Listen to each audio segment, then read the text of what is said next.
আপনি কি জানেন আপনার শ্বাসই আপনার শরীরের লুকানো ওষুধ? শুধু শ্বাস দিয়ে আপনি সমস্ত ধরনের রোগ থেকে নিজেকে মুক্ত করতে পারেন। হ্যাঁ, বিজ্ঞান বলছে প্রতিদিন মাত্র 5 মিনিট যদি আমরা সঠিক শ্বাস নিই তাহলে স্ট্রেস, উদ্বেগ, ইনফ্লামেশন, ঘুমের সমস্যা সব কমতে শুরু করে। আর এগুলো কমে গেল মানেই তো আমার বড় বড় রোগের হাত থেকে আমি মুক্তি পেলাম। কারণ বড় বড় রোগের মূল কারণ তো এই সমস্যাগুলো, তাই নাকি? আজকে জানবো প্রাণায়ামের পড়ান কথা, শ্বাসের এই এমন রহস্য যা আধুনিক গবেষণাও আজ বারবার প্রমাণ করছে। আজকে বলবো প্রাণায়ামের মূল কথা সহজ ভাষায়। প্রাণ মানে লাইফ এনার্জি, আর আয়াম মানে এক্সপেন্ড অর্থাৎ বিস্তার। শরীরের ভিতরে প্রাণ শক্তিকে জাগানো আর নিয়ন্ত্রণ করা, অর্থাৎ প্রাণ শক্তিকে টেনে যতটা পারা যায় বিস্তার ঘটানো বা এক্সপেন্ড করা, আর সুস্থ জীবনের পথে চলা, এটাই তো প্রাণায়ামের মূল লক্ষ্য। শরীরের প্রতিটা সেল অক্সিজেনের ওপরে নির্ভরশীল। শুধু গ্লুকোজে তো শরীর চলে না, গ্লুকোজ আর অক্সিজেন এই দুটো মিলিয়ে শরীর চলে। আর সঠিক শ্বাসই শরীরকে সেই অক্সিজেন দেয়। আমরা অক্সিজেনের দিকে ফোকাস না করে আমরা শুধু গ্লুকোজের দিকে নজর দিই, ফলে আজকাল গ্লুকোজ শরীরে বেড়ে যাচ্ছে, কিন্তু অক্সিজেনের ঘাটতি, গ্লুকোজ বার্ন হচ্ছে না, গ্লুকোজ শরীরে জমে যাচ্ছে। কারণ অক্সিজেন ছাড়া গ্লুকোজ সেল খেতেই পারে না, এটা সবার প্রথম কথা। তাহলে সেই অক্সিজেন বাড়ানোর পদ্ধতি তো প্রাণায়াম। মস্তিষ্কে বেশি অক্সিজেন তখনই পৌঁছাবে যখন আমরা সঠিকভাবে শরীরকে শ্বাসের মাধ্যমে অক্সিজেন যোগাবো। ঠিক মতো প্রাণায়াম করলে তবেই না অক্সিজেন মস্তিষ্কে পৌঁছাবে, নার্ভ সিস্টেম ব্যালেন্স হবে, হৃদয় ও ফুসফুসের শক্তি বাড়বে, ইমিউন সিস্টেম বুস্ট হবে। আচ্ছা, এই ব্যাপারে আধুনিক গবেষণা কি বলছে? স্লো ব্রিদিং অর্থাৎ স্ট্রেস একে কমানো, ব্রিদিং অর্থাৎ আমাদের স্লো মানে যত স্লোলি ব্রিদিং করব তত আমরা স্ট্রেসকে কমাতে পারবো, হার্ট রেট ভ্যারিয়েবিলিটি বাড়াতে পারবো, প্যারাসিম্প্যাথেটিক সিস্টেমকে অ্যাক্টিভ করতে পারবো, ফলে শান্তি। এটা খুব ভালো করে বুঝে নিন, এগুলো বিজ্ঞানের ভাষা। বিজ্ঞান বলছে মানে 5:6 ব্রিদিং, অর্থাৎ 5 মিনিট শ্বাস নিন আর 5 সেকেন্ডের শ্বাস নিন, 6 সেকেন্ড ধরে শ্বাস ছাড়ুন, সামান্য এক্সটেন্ড। তাহলে কি হয়? ব্লাড প্রেশার কমে। অনেক ক্লিনিক্যাল স্টাডিতে দেখা গেছে ধীরে ধীরে শ্বাস নেওয়া ভ্যাসোডাইলেশন বাড়ায়, হার্টের কাজ সহজ হয়। ডায়াফ্রাগমেটিক ব্রিদিং অর্থাৎ এমন শ্বাস নেব যে বুক ছাতি ফুলবে, জোর করে শ্বাস নেব, জোর করে শ্বাস ছাড়বো, তাহলে অ্যাংজাইটি কমে। ডায়াফ্রামের ব্যবহার করার ফলে ভেগাস নার্ভ সক্রিয় হয়, ফলে মন শান্ত হয়, ফোকাস বাড়ে। এগুলো সবই বিজ্ঞানের রিসার্চ। অল্টারনেটিভ নস্টাল ব্রিদিং অর্থাৎ আমরা যেটাকে বলি নাড়ি শুদ্ধি প্রাণায়াম বা অনুলোম বিলোম প্রাণায়াম, এটা ব্রেনের হেমোস্ফিয়ার ব্যালেন্স করে।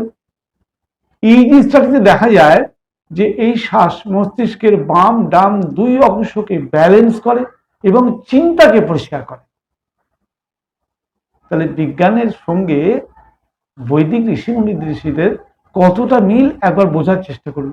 ভ্রামরি, হামিং ব্রিদিং, আধুনিক বিজ্ঞান বলছে হামিং ব্রিদিং। হামিং অর্থাৎ ভ্রমণের হামিং ব্রিদিং, এটা কি হয়? স্লিপ কোয়ালিটি উন্নত হয়। হামিং শব্দের ফলে গলার ভেতরে যে ভাইব্রেশন হয় তাতে মেলাটোনিন সিক্রেশন বাড়িয়ে দেয়, ফলে ঘুম ভালো হয়। ভাবতে পারছেন শরীরে বিজ্ঞান, আমরা এগুলো নিয়ে জানার চেষ্টাই করি না। পড়ান কথা আপনার শরীরের সাথে সেই সব পরিবর্তন ঘটায়, এটাই পড়ান কথা। শ্বাস গভীর হলে রাগ কমে, কারণ শরীর ফাইট অর ফ্লাইট মুড থেকে বেরিয়ে আসে। শ্বাস ধীরে হলে কিডনি লিভারও ভালোভাবে কাজ করে, রক্তে অক্সিজেন বাড়লে ডিটক্সিফিকেশন দ্রুত হয়। সেই জন্যই তো বলা হয় প্রাণায়াম করলে শরীরের সমস্ত অর্গান ঠিকঠাক কাজ করে। কিন্তু আমরা তর্ক করি, খুঁজি, কি করে হয়, অসম্ভব। আমরা ছোট্ট বিজ্ঞানটা বুঝি না যে একটা বাইক চালাতে গেলে একটা পেট্রোল ইঞ্জিন শুধু পেট্রোলে চলে না, পেট্রোলের সঙ্গে এয়ার লাগে। পেট্রোলটা হচ্ছে গ্লুকোজ, এয়ারটা হচ্ছে অক্সিজেন। আমাদের শরীরেও খাবারটা হচ্ছে গ্লুকোজ, শ্বাসটা হচ্ছে অক্সিজেন। দুটো মিলে তবে গিয়ে ফায়ারিং হয়, এনার্জি সৃষ্টি হয় প্রতিটা সেলে। এই জায়গাটা আমরা বোঝারই চেষ্টা করি না। ব্রেইন ফগ, যদি আমরা শ্বাস ধীরে নিই ব্রেইন ফগ কমে, স্মৃতিশক্তি বাড়ে, গভীর শ্বাসে মস্তিষ্কে রক্ত চলাচল 30 থেকে 40% বেড়ে যায় যদি আমরা শ্বাস গভীরভাবে নিই বা লেন্দি শ্বাস নিই। ফুসফুসে জমে থাকা পর্যাপ্ত বাতাস বের হয়, এতে শ্বাসনালীর জড়তা কমে, অ্যাস্থমা এই ধরনের সমস্যায় কিন্তু আমরা উপকার পাই। তাহলে আজ থেকেই শুরু করা উচিত নয় কি? বৈজ্ঞানিকভাবে প্রমাণিত যে 5টা প্রাণায়াম, সবচেয়ে বৈজ্ঞানিকভাবে যেটা প্রমাণিত হয়েছে সেটা হচ্ছে 4-6 ব্রিদিং, যেটা আমি এর আগে বহু ভিডিওতে বলেছি। নিতে যতক্ষণ টাইম, ছাড়তে তার চেয়ে বেশি টাইম। এখানে বিজ্ঞান, আধুনিক বিজ্ঞান রিসার্চ করে বলছে 4 সেকেন্ড ধরে নিন, অন্তত 6 সেকেন্ডে ছাড়ুন। সবচেয়ে উপকারী। এতে কি হয়? স্ট্রেস কমায় আর হার্ট শক্তিশালী হয়। ডায়াফ্রাগমেটিক ব্রিদিং, পেট ফুলিয়ে শ্বাস। যখন শ্বাস নেবেন বুক পেট ফুলিয়ে, ভস্ত্রিকা প্রাণায়াম যেটা বলছি, বুক পেট ফুলিয়ে শ্বাস নেবেন আর পুরো শ্বাসটাকে ছাড়বেন। হ্যাঁ, নেবেন কিন্তু 4 সেকেন্ড, ছাড়বেন কিন্তু 6 সেকেন্ড। তাহলে অ্যাংজাইটি কমে, ডাইজেশন ইমপ্রুভ হয়। এবার আসছি নাড়ি শোধন বা অল্টারনেটিভ নস্টাল ব্রিদিং বা অনুলোম বিলোম প্রাণায়াম। এতে মস্তিষ্ক ব্যালেন্স হয়, ব্লাড প্রেশার নিয়ন্ত্রিত হয় এবং কনসেন্ট্রেশন বা ফোকাস বাড়ে। ভ্রামরি প্রাণায়াম, ভ্রামরি প্রাণায়াম যে এই হামিং শব্দটা, এর ফলে ঘুম ভালো হয়, মাথার উপর চাপ কমে, মাইগ্রেনের জন্য খুব আরাম হয়।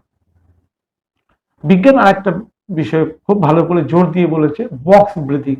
বক্স ব্রিদিং অর্থাৎ 4:4:4:4। এটা একটু অন্য ধরনের। কিরকম? 4 সেকেন্ড ধরে শ্বাস নেবেন, 4 সেকেন্ড হোল্ড করবেন, 4 সেকেন্ড ধরে শ্বাস ছাড়বেন, আবার 4 সেকেন্ড বাহ্য কুম্ভক করবেন।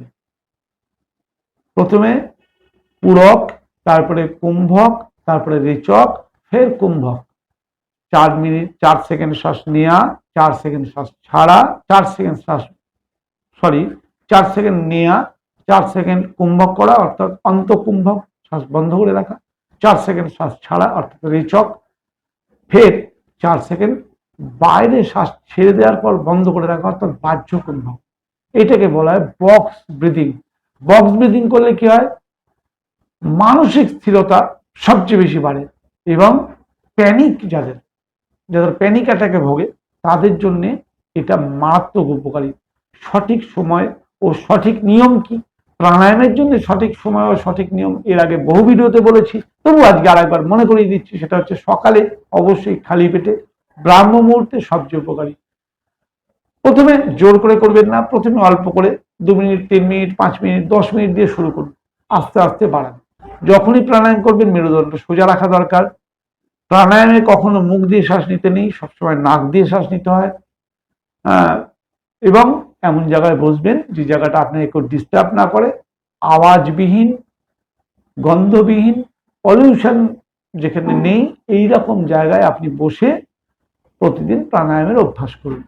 হ্যাঁ, সাবধানবাণীটা মনে রাখুন, হাই বিপি থাকলে কপালভাতি করুন, কিন্তু দ্রুত নয়, জোরপূর্বক নয়। যখনই কষ্ট হবে বন্ধ করে দিন।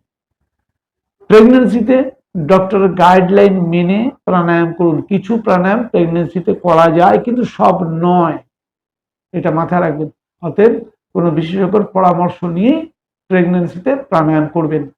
ভার্টিগো বা হার্ট ডিজিজ যাদের আছে তারা ধীরে ধীরে প্র্যাকটিস শুরু করতে পারেন, দরকার পড়লে অবশ্যই কারোর পরামর্শ নিয়ে নেবেন। বিনা পরামর্শে অসুস্থ ব্যক্তিরা করতে যাবেন না। আপনার শ্বাসই কিন্তু আপনার শক্তি, এটা মাথায় রাখতে হবে। কেন ওই যে বললাম, গ্লুকোজ তখনই বাড়ানো হবে যখন আপনার শরীরে অক্সিজেনের লেভেল ঠিক থাকবে। অর্থাৎ শ্বাসে যে শক্তি, এটা আমরা বোঝার চেষ্টাই করি না। প্রতিদিন অন্ততপক্ষে 5 মিনিট তো শরীরকে সময় দিন। এই মাসে এই 5 মিনিট যদি শরীর সময় দেন, 1 মাসের মধ্যে আপনি নিজেকে বদলে ফেলতে পারেন। শ্বাস বদলালে তবেই কিন্তু বুঝবেন যে আপনার জীবন বদলে গেছে। কেন শ্বাসই তো আপনার শক্তির মূল কথা। আজকের ভিডিওটা কেমন লাগলো জানাতে ভুলবেন না। যদি ভালো লেগে থাকে তাহলে অবশ্যই চ্যানেলটিকে সাবস্ক্রাইব করবেন আর পরিচিতদের মধ্যে শেয়ার করে জানান যে শ্বাসের পড়ান কথা জানাটা কতটা দরকার। যদি আরো বিশদে জানতে চান, আমার বিভিন্ন ভিডিও আছে, সেখানে পুরো একটা একটা করে প্রাণায়াম ডিটেলসে বলা আছে, বুঝে নিতে পারেন। আরো বিশদে জানতে চান, আপনার কাছাকাছি কোনো যোগ প্রশিক্ষকের কাছে গিয়ে শিখতে পারেন, অথবা স্ক্রিনে নাম্বার চলছে, এই নাম্বারে আমার সঙ্গে যোগাযোগ করতে পারেন। আমিও আপনাকে সাহায্য করতে পারি। কিন্তু সুস্থ থাকার রহস্য জানুন। অসুস্থ হওয়ার আগে ভাবুন, অসুস্থ হতে যাতে না হয়।